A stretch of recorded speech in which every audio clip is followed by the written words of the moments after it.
Happy New Year, everyone! Welcome back to Small Gear Extra. New Year, new me. Last year I said I would buy less car. I've lied. Now, so let's look at the January of Tomica new release, and you can see that I didn't actually bought the either like the other premium racing GTR because I didn't really like it all that much because this one's just far more iconic, which I will get it. I'll get to it in a bit. So let's see, the main line for this month will be the Daihatsu Rocky police car, which is this, and these two Daihatsu move canvas, I believe. Very cute little cars. We'll get to that in a bit. And for age limited model, we will talk about the Bugatti Chiron, which is a very cool police car. For the premium, of course, we have the Nissan. We will get to it, and the Supra, both color. So let's get to it. So now let's look at the first car, which is the Daihatsu Rocky police car, which will be this thing. And I'm not sure which part of the Japanese country this belongs to, but it has to be real and genuine. So, and now let's compare the box art and the car. Of course, the grille details are not there because it's the mainline Tomica. There's no mirrors, of course, because there's traditions on their own policy. And I actually am not sure if the warning light shape is same as the box art. I think that's a bit different. It shouldn't be skewed. I think it should be straight. But anyway, can be perfect. Like the general shape, this is a toy car after all. And based on the normal casting, so I think it's number 36. The Daihatsu Rocky released back a few years ago, and clear headlights, and like the whole proportion of the car is good. Of course, compared to the real counterpart, not as a car in general, because let's face it, like this is proportion wise, this is not Jaguar E-Type, okay? So don't expect too much. But if you're into police car collection, make sure you got one of these. I think it's quite a cool crossover to have. Yep, number 36 Rocky, scale is 1:61, and it came with the features of suspension. And this will be our first car of the month. Following by that, it will be the Daihatsu Move. Two of these as well, of course. So the normal color, which will be in a lemon/pink, and the first color release is painted in a pastel yellow, almost like a scrambled egg that has gone bad. So these are the cars. Now let's look at the regular first. So for the regular, it's a car. It's a very boxy car, and if you don't know about this, these are Japanese K car, and what they have is like they have the length and the width of the car limited to a certain numbers for them to go into the smallest tax bracket, and also the height as well. So the manufacturer tried their best to squeeze out every single one of them. And these little cars in real life, they look so cute. I wouldn't really mind to own a K car in the future, but they are not worth the money to import to my country or the area that I live in. So let's go through like the rough details about the car. So this is a 1:57 scale car, so it's slightly bigger compared to other Tomica, especially for a small one. The front details, there's no plastic headlight, and you can actually see the interior has been painted in tan color, and that's actually quite details for what it is. The rear, so canvas of this Daihatsu Move in two-tone, very nice. I like it, and you can actually see the K car plate. I really wish that Tomica can make some add-on, give this a sticker, and a K car yellow sticker on here would be quite cool. and the base is white as well, which makes it very cute. And now let's look at the first color. As I mentioned, this is like a yellow, pastel yellow, not really like a scrambled egg yellow, not really, but it's like a crayon-ish yellow, if that makes sense.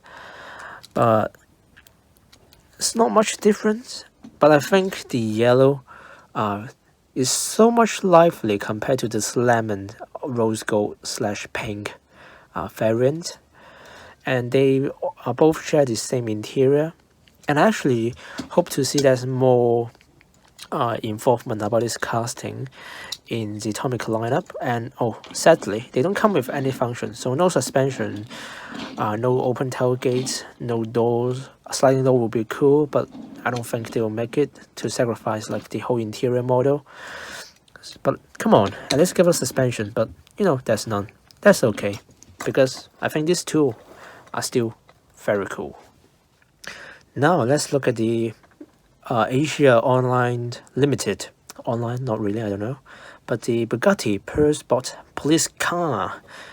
So the box is different compared to the normal Tomica that sells in Japan. So this is Asia Limited.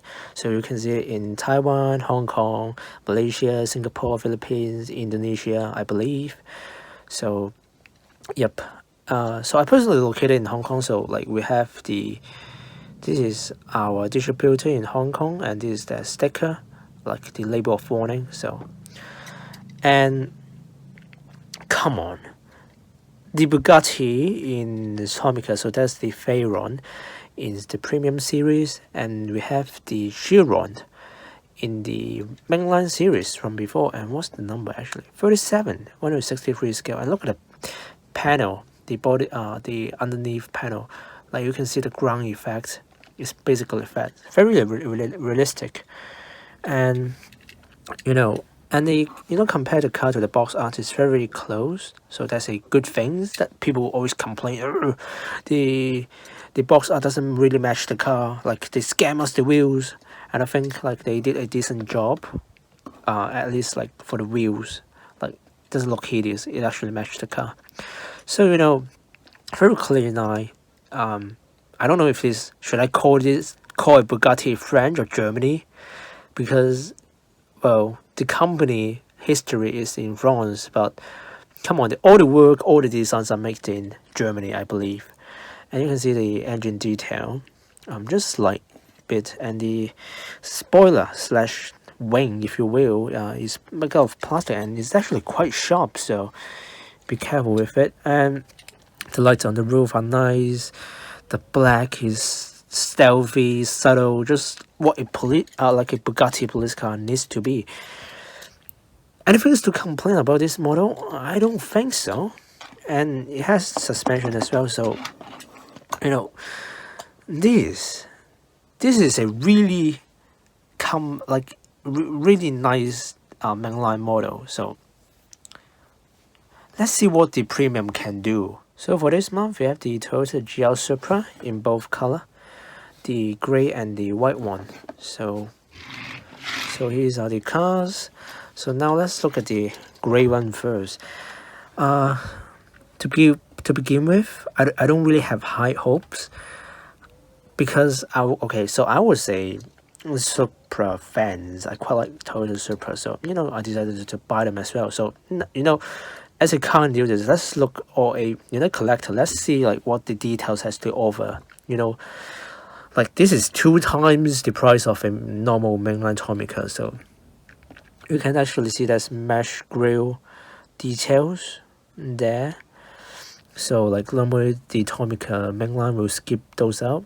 The headlights are also not painted. These are plastic, and I'm actually not sure if like the headlights, I mean it went quite far to the bonnet, but I've seen it in real life. They don't look this funny, so that looks a bit funny to me. So yeah. And the side fenders, I actually don't like about this, like the roll out fenders, just like the new BMW M3. I guess you can call this a sad fall, but I think that's a pretty dead joke. It's not funny anymore, but I just has to point it out. This is very BMW. Now to the rear, you can see the Supra printing on it. It's very, rather clear. And you can also see the GR on the bottom left. The exhaust pipe are very nicely detailed. By the way, I was not aware of that. The whole general shape, like this quarter panel, looks normal. The roof are nicely done. What else? The paint is nice. The wheels, I expected it to be. I believe this is like the facelift version. I personally prefer the pre-facelift, like the early car. They have the diamond cut wheels. I like those more. This is just fine. I don't really mind. Like the facelift car are always cool. But what is really such a bummer to this release is like they didn't make a blue one, because I think they have like a limited run, like the manual GLM and Supra, something like that.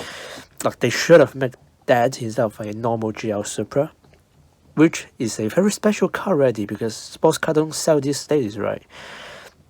Okay, so the function of this car at a scale 1 to 60, function of this car includes suspensions with opening doors, and you can actually see the interior, which is also very BMW-like. I'm not saying this out of hate that I don't like BMW, and you can actually see this is a auto box car. Yep, that's not a manual, that's a automatic.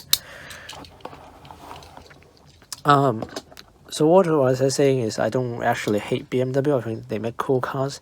I want one of the M340i one day. It's one of my dream car, for modern dream car, right? And they basically have the same power plant, the B58, the inline-6 turbo engine, which is a very potent unit, making like close to 400 horsepower torque. So this Supra also comes with those, and you can actually see this, the pearl white color. This is very Toyota-like, a very Toyota color, but it doesn't really fit the Supra, right? At least this is what I think. It doesn't really fit the Supra. Oh, and there's a scratch. Well, when I open the box, it already has a scratch for some reason. So that's kind of odd.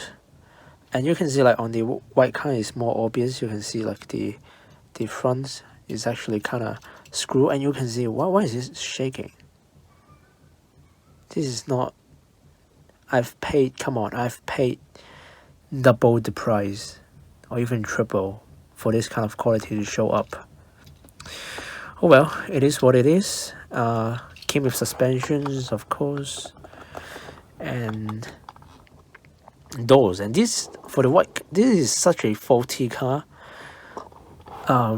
It has so many issues that it will be a great showpiece. I'm actually struggling to open this door. For some reason, it just stuck. So yep, this is the white variant. Actually, not that great, but there you go. The normal number premium for the month. Now we're talking. Now we're talking. This is the premium Skyline. The Penza. I don't know how to pronounce. I'm so sorry. Such a sacrilege things to do as well, because I really enjoy this car, but I do not know how to pronounce it. But anyway, this is the box art. Of course, they waste a lot of space in there. So this is basically the whole packaging, like the car in the middle, and then the bag, and then the cardboard things to hold us wing, whatever. But let's look at the car. First thing first, and before I go like boast about how good the car is, I'm actually gonna have some issues with the car, and you can actually see it's not nicely balanced. I think it's a QC issues, and I don't know if I make this damage just now. I don't know, but oh well. the QC's issues again. But anyway, let's look at the car. I mean, come on. Look at the detail, look at the sponsor, look at the whole presence of this. I would just not do any commentary. I mean, you can look for yourself.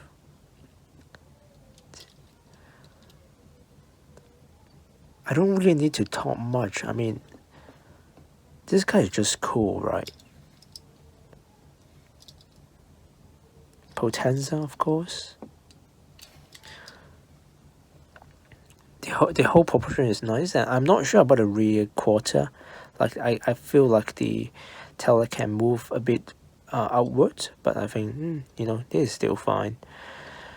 And of course the rear cut and the scale is 1:63 Nissan Skyline GTR. So we also come with opening doors. Also a race car interior. You can see how close the steering wheel is to the driver's seat, and you can see the bolstering on the side. So that's quite nice. And actually you can see the window as well has been opened for, actually forgot what that was for, but and also you can see the middle, the windshield wipers in the middle. So yep, this definitely has to be the car of the month or even of the year. Well, that's a wrap. And if you ask me that if there's any car that I like here, obviously it has to be the GTR. Come on, it is such a Gran Turismo icon, and look at the detail of it. It's just so nice. You cannot beat this. Like, if I have to choose car of the year of 25, Tomica, or even hell, even this decade, I don't think they have came out with something this cool in a while. So that has to be my favorite, and the second favorite has to be this Bugatti. It's very clean. I'm not sure if this is a real police car or not, but as a imaginative concept car, and you can look at the thumbnail and the box art, and it matched the car quite well, isn't it? So that's a plus sign. So these two are my favorite, and the others, of course, I like them all both equally. The Daihatsu is cool, like all the Daihatsu, of course, and the Supra, the white ones can be a bit controversial because of the front end design. And the black, I mean the gray is not as obvious, but still there. So, well, this is my review on this month of Tomica. So let me know down in the comment which one is your favorite, and subscribe to see more content like this, and remember to drop a like, and just have fun. So I'll see you guys in the next month. Goodbye.